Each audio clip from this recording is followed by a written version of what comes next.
S M ನಾನ್ ಹೇಳ್ತೀನಲ್ಲ, ಇವ್ನ online ಅಲ್ಲಿ ಏನೋ ನಾನ್ ಕಿಂಗು ನನ್ ತೋಪು ಅಂತ ಹೇಳ್ಕೊಂಡ್ ತಿರ್ಗಾಡ್ತಾನೋ, ರಿಯಲ್ ಲೈಫ್ ಅಲ್ಲಿ ಹಂಗಿಲ್ವೇ ಇಲ್ಲ ಇವನು. ದೊಡ್ಡ ಪುಕ್ಕಲ್ ಜೀವ ಇದು.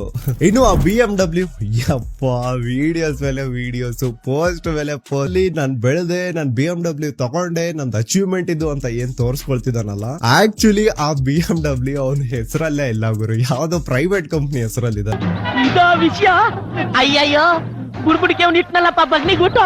ಇನ್ನೊಂದು ವಿಚಿತ್ರ ಅನ್ಸೋದೇನು ಅಂತಂದ್ರೆ, ಜೀವನದಲ್ಲಿ ಏನೋ ಕಿತ್ತಿ ದಬ್ಬಾಕ್ಬಿಟ್ಟಿದ್ದಾರೆ ಅನ್ನೋ ರೀತಿ ಕಾಲೇಜಸ್ ಗಳಿಗೆ ಹೋಗ್ಬಿಟ್ಟು ಮೋಟಿವೇಶನ್ ಕೊಡೋದು. ಫಾರ್ ಯುವರ್ ಕೈಂಡ್ ಇನ್ಫಾರ್ಮೇಶನ್, ನಿಮ್ಮ SMR 12th ಫೇಲ್. ಯಾವ ಬೋಳೆ ಮಗ ಹೇಳಿದ್ರಿ? ಅಂಡ್ ಇವನು ಕಾಲೇಜಸ್ ಹೋಗ್ಬಿಟ್ಟು ಎಜುಕೇಶನ್ ಬಗ್ಗೆ ಮೋಟಿವೇಶನ್ ಕೊಡೋದು. ಯಪ್ಪ, ಎಂತಾದೋ ಡೈರೋನಿ ಇದು. ಹ್ಯಾಪಿ ಇಂಡಿಪೆಂಡೆನ್ಸ್ ಡೇ ಎಲ್ಲರಿಗೂ. ಸೊ ಒಂದಷ್ಟು ಇನ್ವೆಸ್ಟರ್ಸ್ ಮೀಟಿಂಗ್ ಇತ್ತು ಗೈಸ್. ಒಂದಷ್ಟು ಕೋಟಿ ಇನ್ವೆಸ್ಟ್ಮೆಂಟ್ಸ್ ಬೇಕು, ಒಂದು ರಿಯಾಲಿಟಿ ಶೋ ಮಾಡಕ್ ಪ್ಲಾನ್ ಮಾಡ್ತಾ ಇದ್ದೀನಿ ಕನ್ನಡದಲ್ಲಿ. ಆ ಲೆವೆಲ್ ಸ್ಟ್ರೆಸ್ ಐತೆ ನನಗೆ. ಅಪ್ಪ ಹೇಳಿದ್ರು ನೀನು ಮಗಾನೇ ಅಲ್ಲ. ಸೊ ಅದನ್ನ ಬಿಟ್ಬಿಡೋಣ. ನೋಡ್ರಿ, ಗಡ್ಡ ಗಿಡ್ಡ ಫುಲ್ ದೇವತಾಸ್ ತರ ಕಾಣ್ತಾ ಇದೀನಿ. ನನ್ನ ಕೈಲಿ ಆಯ್ತಾ ಇಲ್ಲ, ಕಾನ್ಸಂಟ್ರೇಷನ್ ಇಲ್ವಲ್ಲ, ಅದ್ರ ಮೇಲೆ ಇದೆ ಬರೀ ಮೀಟಿಂಗ್ ಅಂತ. ಸೊ ಇದು ಬಿಟ್ಟು ಕೂಡ ಒಂದಷ್ಟು ಜನ ಕಮೆಂಟ್ಸ್ ಹಾಕಿದ್ರಿ, ಕಾರ್ ನಿಂದಲ್ಲ ಹಂಗೆ ಹಿಂಗೆ ಅಂತ ಹೇಳ್ಬಿಟ್ಟು. ಗೈಸ್, ಕಾರ್ ನಂಬರ್ ನಿಮ್ಗೆಲ್ಲ ಫಸ್ಟ್ ಡೇ ಇಂದ ವಿಸಿಬಲ್ ಆಗಿ ತೋರಿಸಿ ನಾನು. And more MCY infrastructure private limited ನಮ್ಮ ಕಂಪ್ನಿನೇ ಅದು, ನಮ್ಮ ಅಣ್ಣ, ನಮ್ಮ ಕಂಪ್ನಿ ಟೂರ್ ಎಲ್ಲ ನಾನು ನಿಮಗೆ ಮಾಡಿ ತೋರಿಸಿನಿ.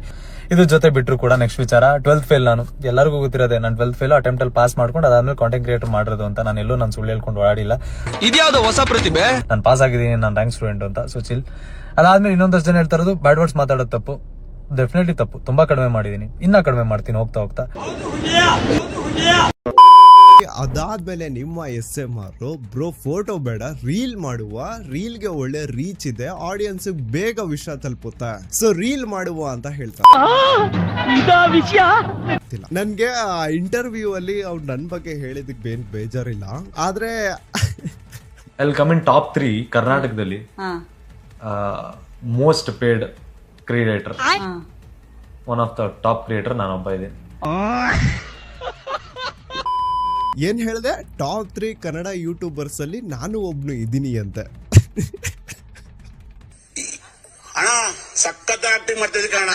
ಅಷ್ಟಕ್ಕೂ ಈ ಟಾಪ್ 3 ಕನ್ನಡ ಯೂಟ್ಯೂಬರ್ದು ಕಂಟೆಂಟ್ ನೋಡಿ ಹೇಗಿದೆ ಅಂತ ಒಮ್ಮೆ.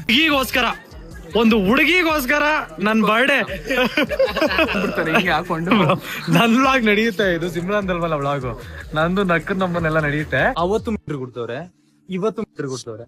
ನಿನ್ ಬಿಲ್ಡಪ್, ಶೋ ಆಫ್ ಎಲ್ಲ ನನ್ ಶಾರ್ಟ್ ಸಮ. Love from bro.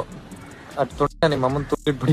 I know ಇದೆಲ್ಲ ಹಳೆ ಕ್ಲಿಪ್ಸ್, ಆದ್ರೆ ಅಣ್ಣ ನೀನ್ ಈಗ್ಲೂ ಏನು ಬದಲಾಗಿಲ್ಲ. ಮಾತಿದ್ರೆ ಕರ್ನಾಟಕದ ಬಿಗ್ಗೆಸ್ಟ್ ಗೇಮರ್ ಅಂತ ಹೇಳ್ಕೊಂತಾನೆ, ಆದ್ರೆ PUBG ಬಿಟ್ರೆ ಬೇರೆ ಗೇಮೇ ಆಡಿಲ್ಲ ಗುರು. ನಿಯರ್ಲಿ 250+ ಏನೋ ಯೂಟ್ಯೂಬ್ ಸ್ಟ್ರೀಮ್ಸ್ ಮಾಡಿದಾನೆ, ಅದ್ರಲ್ಲಿ 230+ ಬರೀ PUBG ಗೇಮ್ ಆಡಿರೋದೇ ಇದೆ.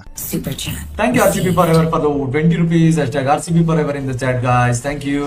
ಆ PUBG ಗೇಮ್ ಮಾಡ್ಕೊಂಡು ಚಿಕ್ಕ ಮಕ್ಳ ಹತ್ರ 10 ರೂಪಾಯಿ 20 ರೂಪಾಯಿ ಸೂಪರ್ ಚಾಟ್ ಇಸ್ಕೊಂಡು ಅಣ್ಣನ ಅಂಗಡಿ ನಡೀತಾ ಇತ್ತು. ಅದಾದ್ಮೇಲೆ ಅಣ್ಣನ್ಗೆ ಒಬ್ಳು ಹುಡುಗಿ ಸಿಗ್ತಾಳೆ. ಇಲ್ಲ, ಈಗಿರೋ ಹುಡುಗಿ ಅಲ್ಲ, ಬೇರೆ ಹುಡುಗಿ. ಆ ಹುಡುಗಿನ ಇಟ್ಕೊಂಡು ಅಣ್ಣ ಒಂದಿಷ್ಟು ಕಂಟೆಂಟ್ ಮಾಡ್ತಾನೆ. ಒಂದು ಕಡೆ ಅಣ್ಣ ಹೇಳ್ತಾನೆ, ನೀವು ಸಪೋರ್ಟ್ ಮಾಡಿಲ್ಲ ಅಂದ್ರು, ಯೂಟ್ಯೂಬ್ ಇಲ್ಲ ಆದ್ರೂ, ಇನ್ಸ್ಟಾಗ್ರಾಮ್ ಇಲ್ಲ ಆದ್ರೂ ನಾನು ಆರಾಮಾಗಿರ್ತೀನಿ. ನಮ್ಮ ಅಣ್ಣ ನಮ್ಮಪ್ಪ ಒಳ್ಳೆ ಆಸ್ತಿ ಮಾಡಿಟ್ಟಿದ್ದಾರೆ, ನಾನು ಕುತ್ಕೊಂಡು ತಿನ್ಬೋದು ಆರಾಮಾಗಿ ಅಂತೆಲ್ಲ ಹೇಳ್ತಾನೆ. ಗುರು, ನಾನು ಹುಟ್ಟುತ್ತಾನೆ ಕೋಟ್ಯಾಧೀಶ್ವರ, ನಾನು ಇವತ್ತು ಸತ್ರುನು ನಾನು ಕೋಟ್ಯಾಧೀಶ್ವರ. ನಾನು ಕೆಲ್ಸ ಮಾಡಿಲ್ಲ ಅಂತ ಅಂದ್ರೂ ನಮ್ ಕಾಂದಾನು ನೆಮ್ಮದಿಯಿಂದ ತಿನ್ಕೊಂಡು ಉಣ್ಕೊಂಡು ನೆಮ್ಮದಿಯಾಗಿರೋ ಅಷ್ಟು ನಮ್ಮ ತಂದೆ ತಾಯಿ ನಮ್ಮಣ್ಣ ಆತರ ಏನು ಕಡಿಮೆ ಮಾಡಿಲ್ಲ ನನಗೆ. ನಾನು ಇವಾಗ ಯೂಟ್ಯೂಬ್, ಇನ್ಸ್ಟಾಗ್ರಾಮು ನನ್ನ ಹತ್ರ ಅದಿಲ್ಲ ಇದಿಲ್ಲ ಏನಿಲ್ಲ, ಏನು ಇಲ್ಲ ಅಂತ ಅಂದ್ರೂ ನಾನೇನು ಹುಡ್ದಾನೆ ಕೋಟ್ಯಾಧೀಶ್ವರ. ನಾನು ಸಾಯ್ಬೇಕಾದ್ರು ಕೋಟ್ಯಾಧೀಶ್ವರನ್. ಇವ್ನ್ಯಾವನ ಸೆಡೆ ನನ್ ಮಗ. ದಂಡಿಗೆ ಎದ್ರಲ್ಲ, ದಾಳಿಗೆ ಎದ್ರಲ್ಲ, ಆದ್ರೆ KGF ಅಪ್ಪು ಚಾನಲ್ ಅಂದ್ರೆ ಒಂದ್ ಸ್ವಲ್ಪ ಜನಕ್ಕ ಎದೆ ಡಬ ಅನ್ನುತ್ತೆ. ಯಾಕಂದ್ರೆ ಅದು ನಮ್ಮ ಗಂಡು ಮೆಟ್ಟಿದ ನಾಡು ಕರ್ನಾಟಕದ ಗತ್ತು ಅಂದ್ರೆ